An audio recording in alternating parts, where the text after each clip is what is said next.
जय हिंद दोस्तों। आप देख रहे हैं एग्जाम मेट जी। और इस वीडियो में हम कवर करेंगे भारतीय संस्कृति।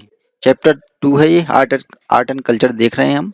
हमने पहला चैप्टर कंप्लीट कर लिया है और ये आपकी NIOS की बुक्स है जो कि काफ़ी इंपॉर्टेंट होती है। डायरेक्ट प्रश्न यहाँ से बन जाते हैं, चाहे वो आपका प्री एग्जामिनेशन हो, मेंस एग्जामिनेशन हो या फिर इंटरव्यू के लिए आपको जो जो चीज़ें चाहिए, जो एक क्लियरिटी होनी चाहिए आपके माइंड में किसी भी सब्जेक्ट के प्रति, किसी भी टॉपिक के प्रति, वो इसमें आपको मिल जाएगी।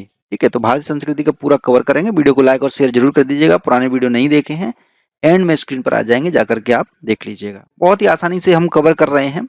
सीधे मैं एक तरह से आपको ऑडियो जैसा कुछ प्रोवाइड कर रहा हूँ, जिससे आपको बुक वगैरह देखने की ज़्यादा जरूरत ना पड़े। बस केवल देखिए और जो जो टॉपिक या फिर कोई इंपॉर्टेंट बात होगी वो मैं आपको मेंशन कर देता हूं, जिससे आप एग्जाम पॉइंट ऑफ व्यू से ध्यान रख पाएं। तो स्टार्ट करते हैं फिर। क्या आपने कभी सोचा है कि मानव के जीवन के विभिन्न क्षेत्रों में, चाहे वह भाषा, साहित्य, कला व वास्तुकला हो या धर्म हो, हैरान कर देने वाली प्रगति की है? सिंपल सी बातें हैं, सिंपल सी भाषा है ना, समझते जाइएगा। क्या आप कभी यह सोचकर हैरान हुए हैं कि यह संभव कैसे हुआ? निश्चित रूप से इसलिए क्योंकि हर बार हमें नई शुरुआत नहीं करनी पड़ी, बल्कि पूर्व पीढ़ी के द्वारा किए गए काम को उपयोग में लाने तथा उस पर आगे और निर्माण करने में हम सक्षम होते रहे हैं। आपने अपने लिए अपनी एक नई लिपि तैयार करने और एक नई भाषा के निर्माण करने के बारे में कभी ध्यान ही नहीं दिया होगा। सिंपल सी बातें हैं, बच्चों जैसी बातें हैं, लेकिन ये आपके माइंड में कहीं ना कहीं एक इंटरेस्ट डेवलप करेगी दोस्तों, पढ़ने के लिए, है ना, तैयारी के प्रति। तो आप सुनते रहिएगा। समाज के एक सदस्य के रूप में यह सब कुछ आपको पहले से ही दिया जा चुका है, जिन्हें आप उपयोग में लाते हैं। फिर आप अपने योगदान से उसमें कुछ और जोड़कर अपनी आगे वाली पीढ़ी के लिए इसको समृद्ध बनाते हैं, समृद्ध करते रहते हैं या बनाते हैं। यह एक लगातार चलने वाली और कभी न खत्म होने वाली प्रक्रिया है ना। ये चलती रहती है निरंतर। मनुष्य के पास प्रारंभ से ही एक अनोखा गुण है, जिसे संस्कृति के नाम से जाना जाता है। संस्कृति शब्द को हमने अच्छे से जान लिया है। ठीक है, तो जिनको नहीं पता है पुराने वीडियो देखिएगा पहले, नहीं तो समझ में नहीं आएगा, थोड़ा सा दिक्कत करेगा, क्योंकि इसमें हर वर्ड का आपको अर्थ पता होना चाहिए, तब जाकर के आप आर्ट एंड कल्चर से रिलेटेड कोई प्रश्न कर पाएंगे या फिर फोर्थ पेपर को अच्छे से हैंडल कर पाएंगे। चूंकि संस्कृति जीवन जीने का एक तरीका है, इसलिए आपकी एक संस्कृति है, आपके परिवार की एक संस्कृति है, और वैसे ही आपके क्षेत्र और आपके देश की भी एक संस्कृति होती है। किसी भी कम्युनिटी, चाहे वो पर्सनल हो, चाहे वो सामुदायिक हो, ठीक है, उसकी एक अपनी संस्कृति होती है, कार्य करने की संस्कृति। जैसे आजकल बोलते हैं ना, तो वर्क कल्चर, जो वर्क कल्चर है किसी भी कंपनी का, किसी भी समुदाय का, किसी भी जाति का, तो वो वर्क कल्चर आखिरकार है क्या? तो उसको यहाँ पर क्या किया जा रहा है, मेंशन किया जा रहा है। आप भारतीय संस्कृति के अनोखेपन के बारे में एवं इसके विशिष्ट लक्षणों के बारे में जानने के लिए उत्सुक होंगे। इस इकाई में हम जानेंगे कि कैसे भारतीय संस्कृति विशिष्ट है और इसकी विशेषताएं क्या हैं। ठीक है, तो भारतीय संस्कृति की विशेषताओं को हम देखेंगे इस चैप्टर के अंदर। इस पार्ट में आप क्या क्या समझ जाएंगे, इससे भी थोड़ा सा देख लेते हैं। पूरे का पूरा पढ़ना जरूरी है दोस्तों। आप ये समझ लीजिए कि आप एक बुक पढ़ रहे हो मेरे साथ बैठ करके, आपको एक मेंटर पढ़ा रहा है। संस्कृति के विशिष्ट लक्षणों का वर्णन कर सकेंगे, भारतीय संस्कृति के केंद्र बिंदुओं और इनकी मुख्य विशेषताओं की व्याख्या कर सकेंगे। ठीक है, भारतीय संस्कृति में अध्यात्मवाद की महत्ता का वर्णन कर सकेंगे। ठीक है, अध्यात्मवाद क्या है इसके बारे में भी इसमें पता पड़ जाएगा आपको। इसमें अंतर्निहित एकता और विविधता के बिंदुओं की पहचान भी हो जाएगी आप लोगों को, और भारतीय संस्कृति के साथ अन्य संस्कृतियों के समागम की प्रक्रिया को भी आप दर्शा सकेंगे। ठीक है, तो इतनी चीजें आपको क्या होंगी, पढ़ने को मिलेंगी। तो स्टार्ट करते हैं फर्स्ट पॉइंट से।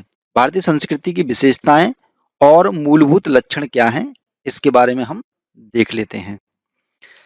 देखिए, भारतीय संस्कृति जीवन के समान ही बहुपक्षीय है। ठीक है, जीवन हमारा क्या है, बहुपक्ष है, इसके बहुत सारे दृष्टिकोण हैं। इसी प्रकार से संस्कृति के भी क्या होते हैं, बहुत सारे पक्ष होते हैं।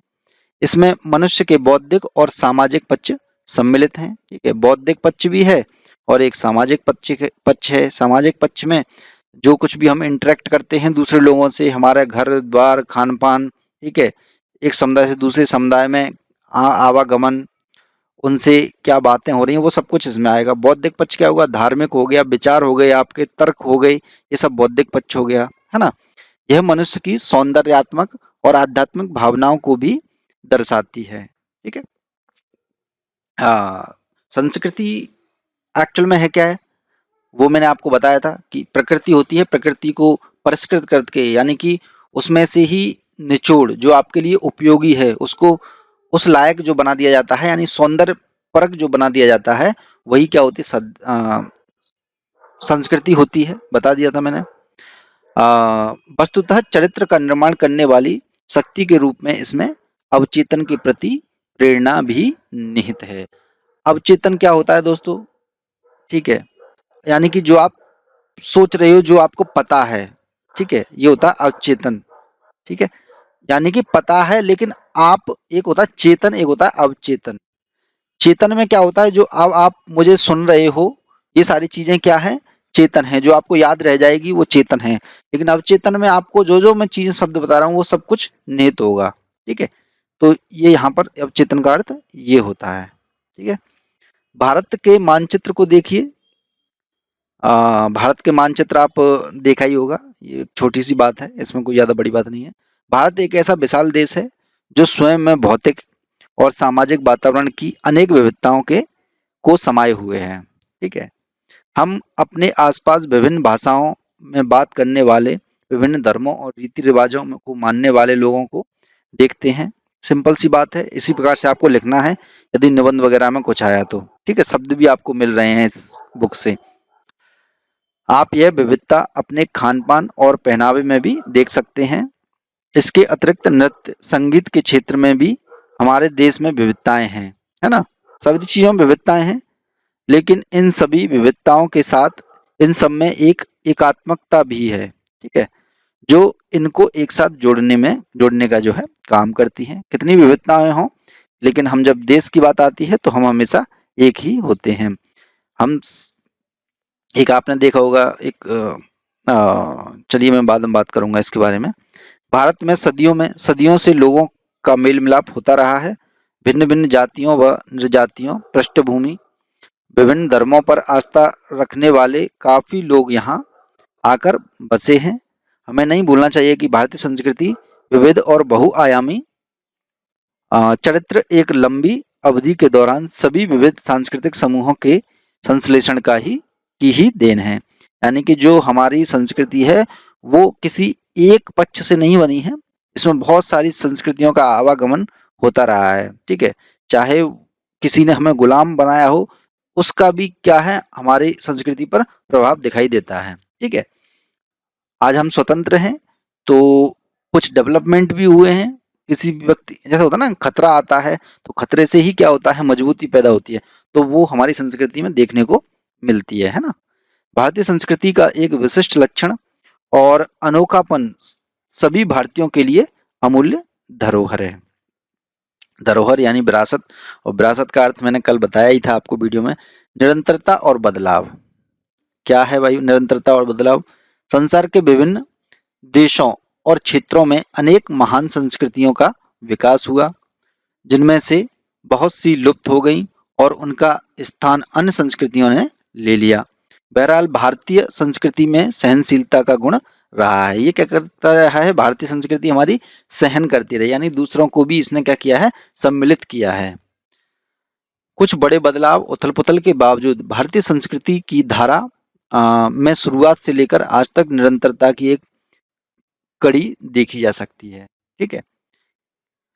आपने हड़प्पा की उस सभ्यता के बारे में पढ़ा होगा, और डेफिनेटली आप यूपीएससी की तैयारी कर रहे हैं तो आपने तो जरूर पढ़ा होगा, ठीक है। एंशिएंट हिस्ट्री मैं इसको भी कवर कराऊंगा। एंशिएंट हिस्ट्री की आपको जो कुछ छूटी हुई है ना क्लासेस, मैंने स्टार्ट करी थी ओल्ड एनसीईआरटी की, वो भी मैं स्टार्ट करने वाला हूँ जल्दी ही। जो भारतीय उपमहाद्वीप में फली फूली, यह लगभग 4,500 साल से भी ज्यादा पुरानी है। नॉर्मल सी एक तरह से यहाँ पर दे दिया गया है 2500 साल ये और 2000 साल ये, तो 4500 साल पुरानी है बिल्कुल। पुरातत्वविदों को यहाँ हड़प्पा सभ्यता से भी पहले की संस्कृतियों के होने के प्रमाण मिले हैं। दोस्तों बिल्कुल हड़प्पा सभ्यता से भी पहले ताम्र पाषाणिक संस्कृति, ठीक है, नव पाषाणिक संस्कृति, उससे पहले मध्य पाषाण संस्कृति, बहुत सारी संस्कृतियां मिलती रही हैं। तो हम संस्कृति ही तो बोलते हैं उन्हें, क्योंकि प्रकृति से अलग है। प्रकृति क्या हो गया, पहाड़ हो गया, पहाड़ पर यदि किसी ने घर बना लिए, अंदर खोद कर गुफाएं बना दी, तो वो क्या हुआ, वो संस्कृति हो गई, संस्कृति डेवलप हो गई। यह प्रमाण हमें बताते हैं कि हमारा इतिहास बहुत प्राचीन है। इसके बावजूद आश्चर्यजनक बात यह है कि आज भी भारत नव वर्ष के गांव के मकानों की बनावट हड़प्पा के समय के मकानों से बहुत ज्यादा भिन्न नहीं है। आज भी आप हमारे ग्रामीण क्षेत्रों में जाओगे दोस्तों, और बहुत सारे लोग सुन भी रहे होंगे मुझे गांव में बैठ करके, और जो कभी नहीं गए हैं दोस्तों, घूम कर जरूर आइएगा ग्रामीण क्षेत्र में। कभी कभी इस प्रकार की ट्रिप भी हम लोग मिल करके करेंगे, ठीक है। तो वहां पर जाओगे आप, तो आज जो हड़प्पा में जो चीजें मिल रही हैं वो आज भी ग्रामीण क्षेत्रों में पाई जाती हैं, ठीक है। हड़प्पा से पहले जो पाई जाती थी वो भी आज पाई जाती हैं, यहाँ तक कि मिट्टी के बर्तन तक आज आज भी चल रहे हैं। चौक पर बर्तन बनाने का कार्य भी आज हो रहा है, ठीक है। तो ज्यादा कुछ भिन्न नहीं है। हड़प्पा कालीन संस्कृति की कुछ प्रथाएं आज भी प्रचलित हैं, जैसे मातृ देवी की, पशुपति की उपासना। मातृ देवी की पूजा तो अक्सर होती है हमारे यहाँ पर, ठीक है। बहुत सारी देवियां प्रसिद्ध हैं 9 देवी के नाम से, उनकी हम अलग अलग से पूजा करते हैं। पशुपतिनाथ भगवान शिव की पूजा तो हम करते ही करते हैं। वैदिक, बौद्ध और जैन धर्म तथा अन्य धर्मों की परंपराएं भी आज प्रचलन में है। यानी जैन बौद्ध धर्म देखिए प्राचीन थे, लेकिन आज भी क्या है, वो प्रचलन में है। लेकिन इसके साथ बदलते तत्वों को भी अनदेखा नहीं किया जाना चाहिए। यानी जो बदलते तत्व हैं उनको भी हम अनदेखा नहीं कर सकते हैं। मुंबई और दिल्ली जैसे महानगरों की बहुमंजिली इमारतें जो हड़प्पा सभ्यता के एक मंजिल मकानों से काफी भिन्न हैं, ठीक है। उस समय क्या था, हड़प्पा काल में लगभग एक मंजिल या दो मंजिल मकान की अभी नहीं मिला है, ठीक है भाई। इस पॉइंट को आप नोट कर लीजिएगा दोस्तों, कि हड़प्पा जो सभ्यता है उसमें 2 मंजिला इमारत मिली है या नहीं मिली है, ठीक है। क्रॉस चेक करेंगे हम इस चीज को, ठीक है। एक मंजिला मकान ही ज्यादातर देखने को मिले हैं वहां पर, और यहाँ पर क्या है, बहुमंजिला मकान है अभी इस समय। तो संस्कृति में भिन्नताएं भी हैं। यहाँ इस तथ्य पर ध्यान देना होगा कि हमारी सभ्यता में निरंतरता और बदलाव साथ साथ चलता रहा है। यानी कि पहली वाली जो चीजें थी वो तो मौजूद हैं ही, लेकिन उसमें और बदलाव भी हमें देखने को मिलते हैं। जैसे होता है ना, एक व्यापार तक या फिर सेवा क्षेत्र तक कैसे पहुंचा जाता है। जैसे पहले क्या होता है, पहले लोग खाना बदोश होते हैं, फिर क्या होते हैं, पशुपालक होते हैं, फिर क्या होता है, कृषि कार्य होता है, कृषि के बाद क्या होता है, व्यापार स्टार्ट हो जाता है, व्यापार के बाद आता है वाणिज्य स्टार्ट हो जाता है, व्यापार वाणिज्य, और उसके बाद सेवा क्षेत्र जो है आता है। आज जो चरम पर है वो क्या है, सेवा सेक्टर है, ठीक है। सेवा सेक्टर से ही ज्यादातर अधिकतर क्या होता है, जैसे मैं हूँ सेवा दे रहा हूँ। सेवा क्षेत्र क्या होता है, एक व्यक्ति क्या करता है, बहुत सारे लोगों को कमांड कर लेता है, ठीक है। प्रशासन हुआ, ये क्या है, सेवा क्षेत्र है। सरकारी जॉब्स हुई, ये क्या है, सेवा क्षेत्र है, ठीक है। व्यापार क्या हुआ, उत्पादन, वो सारी चीजें निम्न निम्न वाली हैं इससे। वास्तव में निरंतरता बनाए रखने के साथ साथ परिवर्तन भारतीय संस्कृति की विशिष्टता रही है। जहाँ एक और संस्कृति के दर्शन की मूल भावना निरंतर रही है, वहीं संस्कृति उन तत्वों को लगातार बदलती रही है जो आधुनिक युग के अनुरूप रही नहीं रहे हैं। नेक्स्ट है आपका, हमारे लंबे इतिहास के कई उतार चढ़ाव आए, जिसके परिणाम स्वरूप कई आंदोलन विकसित हुए, बदलाव लाए गए, ठीक है। 6ठी शताब्दी ईसा पूर्व में जैन और बौद्ध धर्म द्वारा, 6ठी सदी ईसा पूर्व है, ये ध्यान में रखिए, ईसा पूर्व और ईसवी आपको पता होना चाहिए जो लोग नए हैं, ठीक है। ईसा को एक तरह से 100 वर्षों में बांट दिया जाता है। चलिए हिस्ट्री में बात करेंगे इसकी कभी, और मुझे उम्मीद है आपको पता ही होगा। धर्म में प्रवर्तन तथा आधुनिक भारत में 18वीं और 19वीं शताब्दी में हुआ नव जागरण ऐसे उदाहरण हैं, ठीक है। ये सब इतिहास में हम लोग देखेंगे जिन्होंने नहीं पढ़ा है अभी तक, क्या है जागरण। 18वीं 19वीं शताब्दी का, जिनके द्वारा भारतीय चिंतन और व्यवहार में अनेक क्रांतिकारी परिवर्तन हुए। इस प्रकार फिर भी भारतीय संस्कृति के मूल दर्शन का सूत्र टूटा नहीं, जारी रहा। इस प्रकार निरंतर और परिवर्तन का क्रम भारतीय संस्कृति की एक विशेषता रही है। यह हमारी संस्कृति की गतिशीलता का परिचायक है। ये आपको निबंध लिखने में दोस्तों बहुत काम आएगा, फोर्थ पेपर को करने में बहुत काम आएगा। विविधता और एकता। विगत 3000 वर्षों में भारतीय संस्कृति बड़ी सफलतापूर्वक लेकिन शांत रहकर अन्य धर्मों और संस्कृतियों के उत्तम धारणीय तथ्यों को देखती रही है और समय समय पर उनको अपने अंदर जो है समाविष्ट भी करती रही है। बहुत सारे विदेशी आक्रमणकारी आए, अपनी संस्कृतियां लेकर आए, तो उसको भी हमने क्या किया है, आत्मसात किया है। निरंतर संसार में कुछ ही संस्कृतियों में ऐसी विविधता, एक मिनट, ऐसी विविधता जैसे कि भारतीय संस्कृति में है। शायद आप हैरान होते होंगे कि क्यों पकाने के लिए केरल के लोग नारियल का तेल इस्तेमाल करते हैं और उत्तर प्रदेश के लोग सरसों का तेल इस्तेमाल करते हैं। ऐसा इसलिए क्योंकि केरल एक समुद्र तटीय प्रदेश है और नारियल वहां पर क्या पाया जाता है, बहुत ज्यादा मात्रा में पाया जाता है, जबकि उत्तर प्रदेश एक मैदानी इलाका है, यहाँ पर सरसों का उत्पादन ज्यादा होता है। पंजाब के भांगड़ा नृत्य या असम का बिहू, असम में क्या होता है, बिहू, पंजाब में भांगड़ा, क्या समानताएं हैं? दोनों ही फसल की अच्छी उपज के बाद मनाए जाते हैं, आप सभी को पता है। क्या आपने कभी ध्यान दिया है कि हम अलग अलग भाषाएं बोलते हैं, जैसे बंगाली, तमिल, गुजराती, उड़िया, या भारत विभिन्न प्रकार के नृत्य और संगीत का भंडार है, जिसे हम सामान्यतः उत्सव के लिए और सामाजिक उत्सवों जैसे शादी या बच्चे के जन्म के समय में प्रयोग में लाते हैं। हमारे देश में बहुत सी भाषाएं बोलियां बोली जाती हैं, जिन्हें साहित्य का एक महान विविधता प्रदान की है। दुनिया के सभी महान धर्मों के लोग यहाँ पर भाईचारे के साथ निवास करते हैं। क्या आप जानते हैं कि भारत संसार के बहुत से धर्मों का निवास स्थान है, जैसे जैन धर्म, बौद्ध धर्म, सिख धर्म, हिंदू धर्म, ठीक है। यहाँ पर अनेक तरह की वास्तुकला, चित्रकला, मूर्तिकला का निर्माण भी हुआ है। विभिन्न प्रकार के लोक और शास्त्रीय संगीत, नृत्य हमारे देश में विद्वान हैं, ठीक है। इससे रिलेटेड मैंने वीडियो बनाया था, नृत्यों से संबंधित, आगे भी हम देखेंगे। इस प्रकार एक अनेक त्योहार और प्रथाएं भी हैं। यही विविधता देश की संस्कृति को एक तरफ साजी या मिश्रित बनाती है, जो दूसरी ओर इसे समृद्ध और सुंदर भी बनाती है। हमारी संस्कृति में इतनी विविधता क्यों है? सोचिए, इसके अनेक कारण हैं। देश की विशालता और भौगोलिक और जलवायु संबंधी विशेषताओं की भिन्नता इस विविधता का एक मुख्य प्रमुख कारण है। क्या है?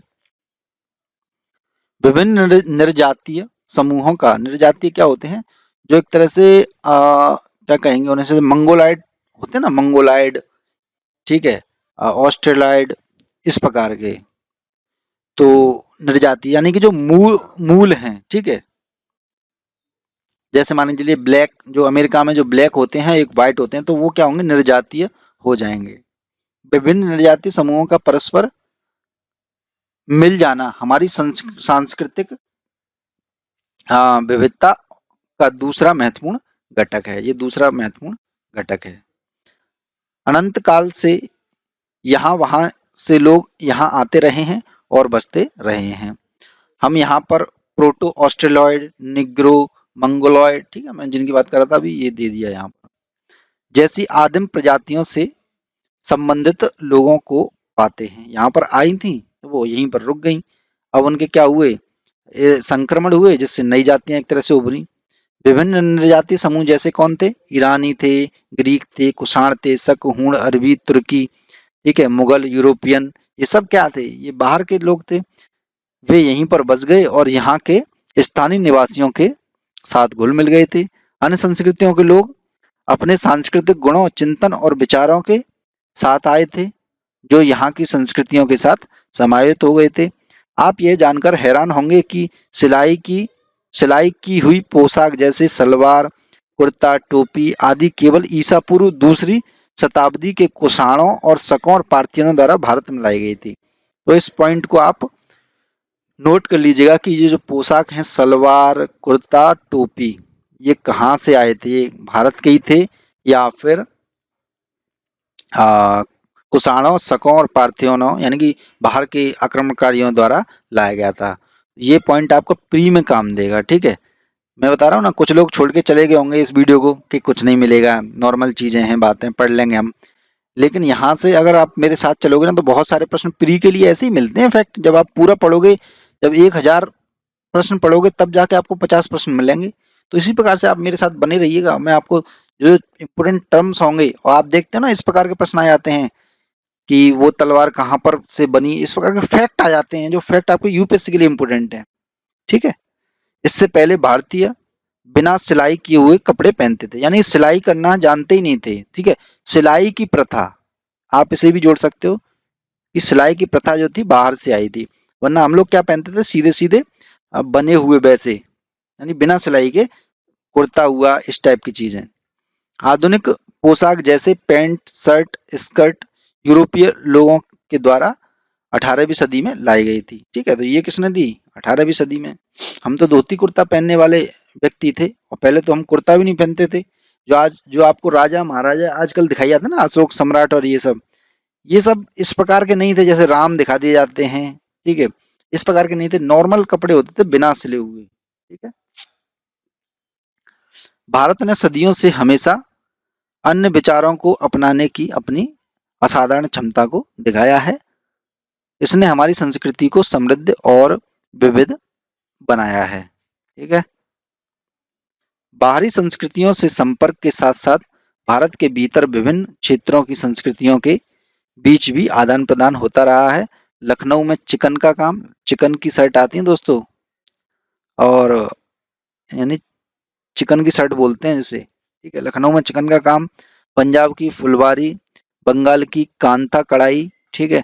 ये भी आप थोड़ा सा नोट कर लीजिएगा कि ये बाई चांस मैचिंग करने के लिए ऐसे इस प्रकार से प्री के अंदर कुछ बन सकता है। उड़ीसा का पटोला जैसी विविधताएं एक खास क्षेत्रीय विशेषताओं का एहसास कराती हैं।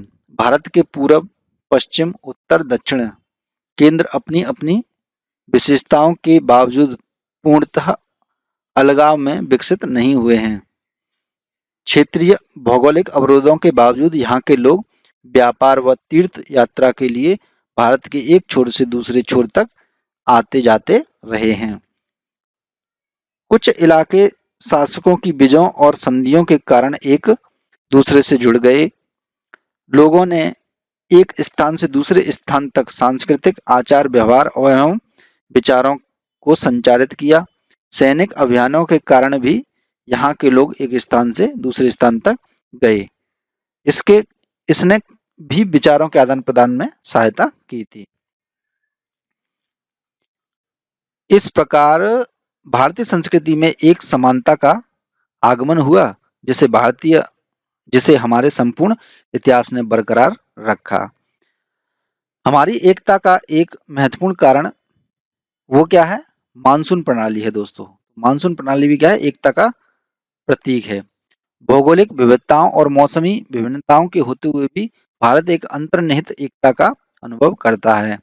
आप सभी को पता है, इधर आप अभी सर्दी उत्तर भारत में पड़ रही है, इधर आप समुद्र के किनारे की साइड में चले जाइए, नीचे मुंबई की साइड में, वहां पर नॉर्मल है, ठीक है। तो ये भी विविधता दिखाई देती है, लेकिन एकता में पिरोए हुए हैं, हम फिर भी एक हैं। मानसून व्यवस्था भारतीय जलवायु की संरचना का अत्यंत महत्वपूर्ण अंग है, जो पूरे देश में एकता को सूत्र में पिरोती है। मानसून के आगमन के सुनिश्चित कर दिया कि भारतीय लोगों का मुख्य पेशा कृषि होगा, क्योंकि मानसून पर ही निर्भर है हमारी कृषि तो, ठीक है। पुराने समय से ही, आज भी लगभग 60-70% के आसपास कृषि किस पर निर्भर है? मानसून के जल पर, जो मानसून आता है वहां से, उसी पर निर्भर है।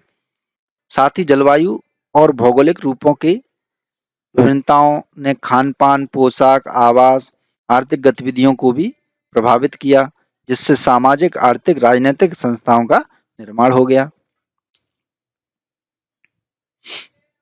इन घटकों ने व्यक्ति की सोच और दर्शन को प्रभावित कर दिया था। भौतिक विशेषताओं और जलवायु की भिन्नताओं के कारण विभिन्न क्षेत्रों के भिन्न-भिन्न संस्कृतियों का विकास हुआ।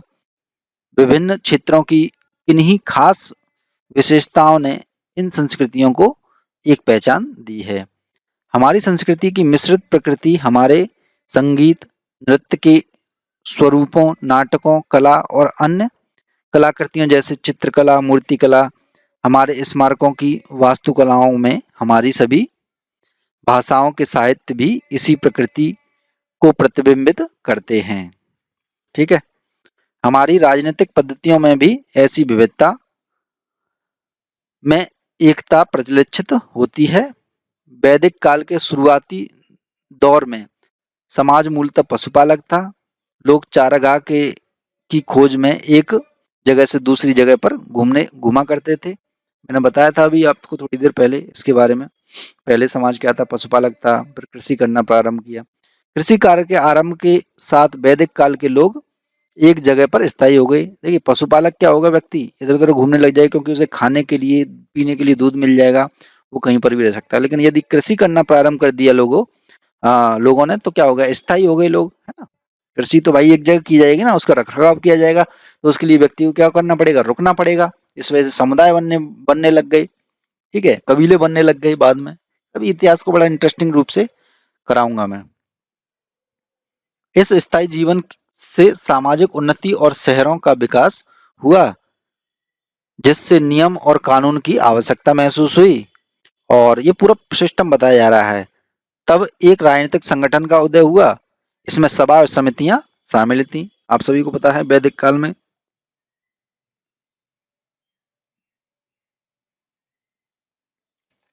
सभा और समिति का क्या मिलता है? वर्णन मिलता है।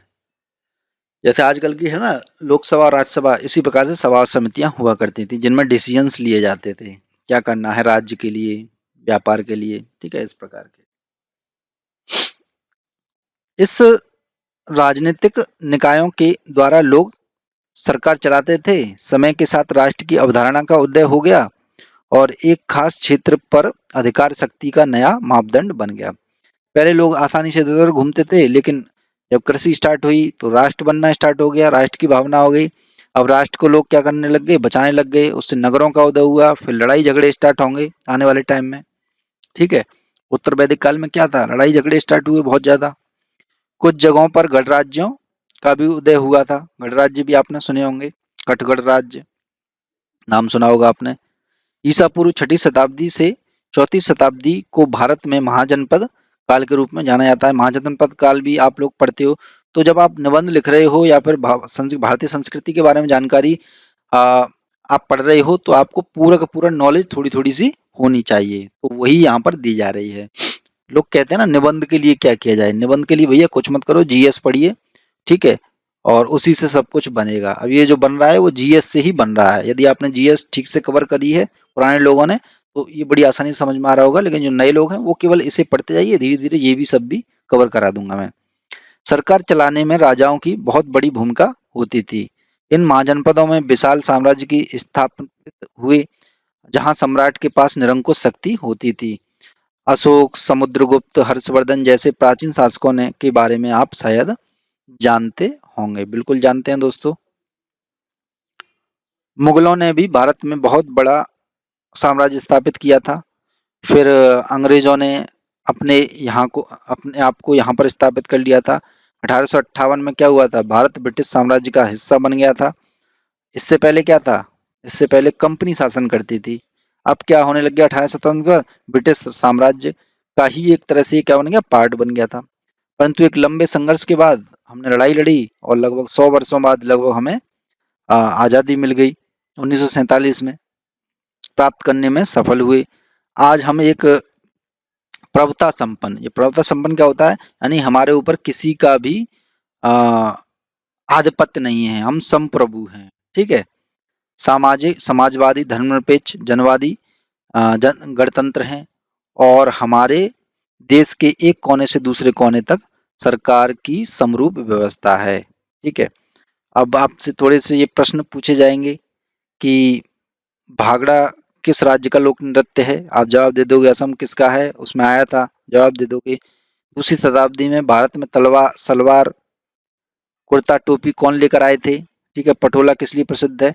तो ये छोटे से कहीं ना कहीं ये फैक्ट हैं जिनसे आपको पता पड़ेगा कि आपने पढ़ा क्या है। हालांकि हैं बच्चों जैसे, लेकिन आप इसका जवाब दीजिएगा। अभी थोड़ा सा टाइम देखता हूँ कितना हो गया। तो अभी थोड़ा सा और पढ़ लेते हैं इसे। थोड़ा सा लंबा वीडियो हो जाएगा, ठीक है, धैर्य बना करके रखिएगा। धर्मनिरपेक्ष दृष्टिकोण है क्या? ठीक है, भारतीय संस्कृति का धर्मनिरपेक्ष स्वरूप विभिन्न संस्कृति समूहों का एक लंबे समय से परस्पर गुलाम घुल मिल जाने का परिणाम है। धर्मनिरपेक्ष यानी कि हम किसी धर्म की क्या कर रहे हैं, रक्षा नहीं कर रहे हैं, यानी कि किसी विशेष धर्म की ओर हमारा झुकाव नहीं है। ठीक है, सभी धर्म मिलकर के सभी धर्मों एक समान है, ये होता है धर्मनिरपेक्ष। ठीक है, यहाँ आपसे संघर्षों के भी कई उदाहरण हैं, लेकिन सामान्यतः लोग यहाँ शताब्दियों से शांतिपूर्वक आपस में मिलजुल कर रहते आ रहे हैं। भारत की लोकप्रिय संस्कृति परंपराएं इस मिश्रित और साझी संस्कृति से के अच्छे उदाहरण हैं, जिसमें काफी संख्या में भिन्न भिन्न धर्मों के लोग आपस में मिलजुल कर रहे हैं। आप जानते हैं कि हमारे देश में विचारों और आचरणों में बहुत ज़्यादा विविधताएं मौजूद हैं। ऐसी विविधताओं के बीच में किसी एक विशेष विचार का प्रभुत्व संभव नहीं है। आपको मालूम होगा कि भारत में हिंदू, मुस्लिम, ईसाई, सिख, बौद्ध, जैनी, पारसी और यहूदी सब रहते हैं। इस समय संविधान भारत को एक धर्मनिरपेक्ष देश घोषित कर दिया है। ठीक है, पंथनिरपेक्ष बोल लीजिए, धर्मनिरपेक्ष बोल लीजिए, नॉर्मल सी भाषा में। हर कोई अपने मनपसंद का धर्म अपनाने, पालन करने, प्रचार करने के लिए स्वतंत्र है। यहाँ पर एक चीज और बता दूं, क्या किसी को कोई धर्म नहीं अपनाने का भी स्वतंत्रता है? तो बिल्कुल, कोई व्यक्ति चाहे तो नास्तिक भी हो सकता है। ठीक है, उसे ऐसा नहीं कि कोई सजा दी जाएगी कि ये तो नास्तिक है। ये भी स्वतंत्रता है कुछ ना अपनाने की। ठीक है, राज्य का अपना कोई धर्म नहीं है और यह सभी धर्मों को समान नजरों से देखता है। ये होता है धर्मनिरपेक्ष का मूल स्वरूप। राज्य का कोई अपना धर्म नहीं है। धर्म के आधार पर किसी के साथ कोई भेदभाव नहीं होता है। जनता ने भी काफी हद तक एक व्यापक दृष्टिकोण विकसित किया है। कौन सा है वो? जियो और जीने दो का की अवधारणा पर विश्वास करती है। धार्मिक स्वतंत्रता का अधिकार हमारे गणतंत्र की धर्मनिरपेक्षता को दर्शाता है। पश्चिमी संदर्भों में धर्मनिरपेक्षता के विकास का मतलब धर्म और राजसत्ता का पूर्ण रूप से अलगाव होता था, लेकिन भारत में धर्मनिरपेक्षता को एक सकारात्मक अवधारणा के रूप में लिया गया है ना? यानी कि बिल्कुल अलगाव था। पश्चिम में जितने भी देश हैं वो क्या करते थे कि धर्म का जो है राज्य से कोई लेना देना नहीं होगा, क्योंकि वहां की इतिहास है उस कारण से। क्योंकि एक समय था मध्यकाल, वहाँ वहाँ का जो आधुनिक काल स्टार्ट हुआ था उससे पहले का पुनर्जागरण काल, धर्म की बहुत ज्यादा एक तरह से क्या बढ़ गई थी, वहां पर जातियां बढ़ गई थी, है ना? आप सभी को वर्ल्ड हिस्ट्री जब पढ़ाऊंगा मैं या बुक वगैरह पढ़ेंगे हम, तब मैं आपको ये चीजें बताऊंगा। ठीक है, इस कारण से था। जो भी लोग जो भी लोगों के अधिकारों, विशेषता अल्पसंख्यकों के अधिकारों की रक्षा तथा भारत की जटिल सामाजिक संरचना के हिसाब से उपयुक्त है। ये सार्वभौमिकता थोड़ा सा देख लेते हैं। वैसे ये, हाँ ठीक है, देख लेते हैं इसे। सार्वभौमिकता ये क्या है? विशेषताएं हैं भारतीय संस्कृति की, धर्मनिरपेक्षता, सार्वभौमिकता। ठीक है, तो सार्वभौमिकता है क्या, ये भी थोड़ा सा देख लेते हैं। सह अस्तित्व की अवधारणा केवल देश के भौगोलिक और राजनीतिक सीमाओं रेखाओं में आबद्ध नहीं है। भारत का एक विश्वपरक दृष्टिकोण है और वह संपूर्ण दुनिया में शांति और सद्भाव का संदेश फैलाता रहा है। भारत नस्लवाद, उपनिवेशवाद के खिलाफ जोरदार आवाज उठाता रहा है। इसने शुरू से ही दुनिया में शक्ति खेमे के बनने का विरोध किया है। ठीक है, भारत में वास्तव में भारत वर्ष गुट निरपेक्ष आंदोलन का एक संस्थापक सदस्य रहा है। गुट निरपेक्ष आंदोलन सभी को पता है, आजादी के बाद से भारत संस्थापक सदस्य रहा था इसका, कि भारत किसी भी गुट को समर्थन नहीं करेगा। ठीक है, हालांकि आधुनिक काल में ये चीजें कितनी सही हैं गलत हैं वो एक डिबेटेबल बातें हैं। ठीक है, तो उस पर तो हम बाद में कभी बात करेंगे। विकासशील और विकसित देशों के विकास के प्रति भारतवर्ष हमेशा के लिए प्रतिबद्ध रहा है। इस तरीके से भारत विश्व भ्रातृत्व के भागीदार के रूप में अपनी जिम्मेदारी को निभा रहा है और दुनिया की प्रगति में अपना योगदान कर रहा है। यह भी स्मरणीय है कि भारत का उपमहाद्वीप सभी राजनीतिक सीमाओं को लांघते हुए भी सदियों से एक सांस्कृतिक इकाई है। ठीक है, तो इस दोस्तों अब देख लेते हैं भौतिकवादी और अध्यात्मवादी। ठीक है, ये भी क्या है, भारतीय संस्कृति की क्या है, विशेषता है। संस्कृति किसी भी जाति राष्ट्र की मन रुचियों, चरित्र, विचार, कला, कौशल और सभ्यता के क्षेत्र में आध्यात्मिक विकास का नाम है। ठीक है, पहले ही बता दिया था मैंने वो चीज़। तो भारत में अध्यात्मवाद की भूमि के रूप में जाना जाता है। ठीक है, अध्यात्मवाद की भूमि है ये क्या, भारत हमारा, क्योंकि एक तरह से जब देखोगे तो अध्यात्म की जो प्राचीन अवधारणा है वो हमारे वेदों में मिलती हैं। ठीक है, जो कि बहुत पुराने हैं। ठीक है, ये तो अभी इतना तो बोला जाता है कि लगभग 2,500-3,500 साल पुराने हैं, लेकिन इससे भी ये पुराने हैं। ठीक है, जब इसकी प्राचीनता का पता पड़ेगा तब सामने आएंगी बातें खुल करके, खासकर पश्चिम में। हालांकि प्राचीन काल से वर्तमान समय तक का भारतीय इतिहास भौतिकवादी रहा है और गैर भौतिकवादी संस्कृतियों के साथ साथ विकास को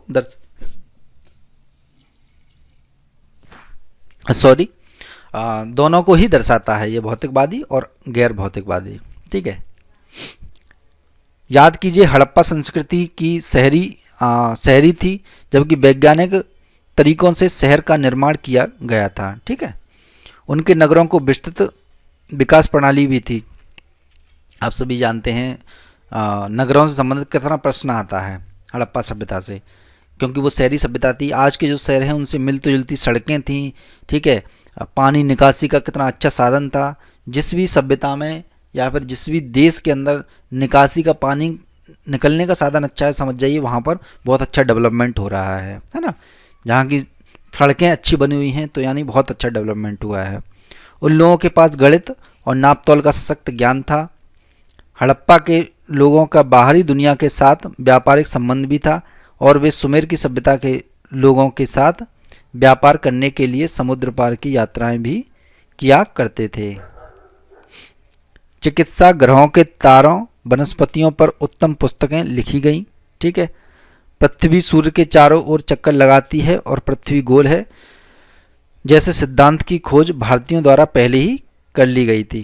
भाई हमारे यहाँ तो क्या है, भूगोल नाम ही था, भूगोल सब्जेक्ट ही है पूरा भूगोल।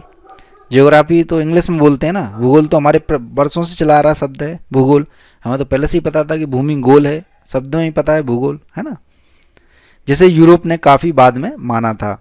उसी प्रकार चिकित्सा के क्षेत्र में, गणित के क्षेत्र में और अन्य वैज्ञानिक क्षेत्रों में प्राचीन भारत की उपलब्धियां असाधारण रही हैं।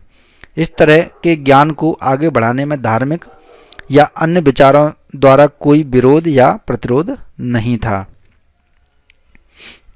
दार्शनिक चिंतन में भारत में नास्तिक सोच तक का विकास और वृद्धि हुई। नास्तिकों को भी हमने क्या किया, हाथों हाथ लिया, यानी कि उनके भी विचार सुने, क्या कह रहे हैं वो। आप जानते ही होंगे कि जैन और बौद्ध धर्म क्या हैं, ईश्वर के बारे में मौन है, यानी कि वो ईश्वर की सत्ता पर विश्वास नहीं करते हैं। ठीक है, यह सब कुछ हमें क्या बताता है कि यहाँ की जो भारतीय संस्कृति है भौतिकवादी और अथवा अध्यात्मवादी दोनों रही हैं। भारत की संस्कृति उसकी जनता की सरलता और विद्वता की जीवित अभिव्यक्ति है। इसको नोट कर लीजिएगा आप। ये भी आपको यदि इस प्रकार का कोई आ जाए कभी टॉपिक, तो इस पर आप जो मैंने आपको अब तक बताया संस्कृति से रिलेटेड सब कुछ आप उड़ेल सकते हो उसमें। सांस्कृतिक पहचान, धर्म, क्षेत्र और निर्जातीयता। ठीक है, ये टॉपिक जो है वही है जो ऊपर एक तरह से दिया हुआ था, वही है ये। सांस्कृतिक प्रभाव से संबंधित ये जो चीज़ है वो नॉर्मल है, ये आपको आधुनिक उसमें मिल जाता है, छोटा सा है। तो ये टॉपिक दोस्तों यहीं पर समाप्त होता है। और ये प्रश्न जो है चाहो तो आप देख सकते हो ना, वरना कोई इम्पोर्टेंट ज़्यादा नहीं है इसमें से। क्या क्या चीज़ें सीखी उससे रिलेटेड चीज़ें हैं ये। अब जो नेक्स्ट जो आएगा, ठीक है, नेक्स्ट जो आएगा यहाँ से आपका असली शुरुआत होती है संस्कृति की। प्राचीन भारत में क्या क्या चीज़ें हुई, बिल्कुल प्री मेंस इंटरव्यू सभी के लिए ये चीज़ इंपॉर्टेंट है। वीडियो को लाइक शेयर करना नहीं भूलिएगा। एंड में स्क्रीन पर जो वीडियो आ रहे हैं देख लीजिए। जय हिंद जय भारत, धन्यवाद। पूरा कवर करेंगे हम लोग।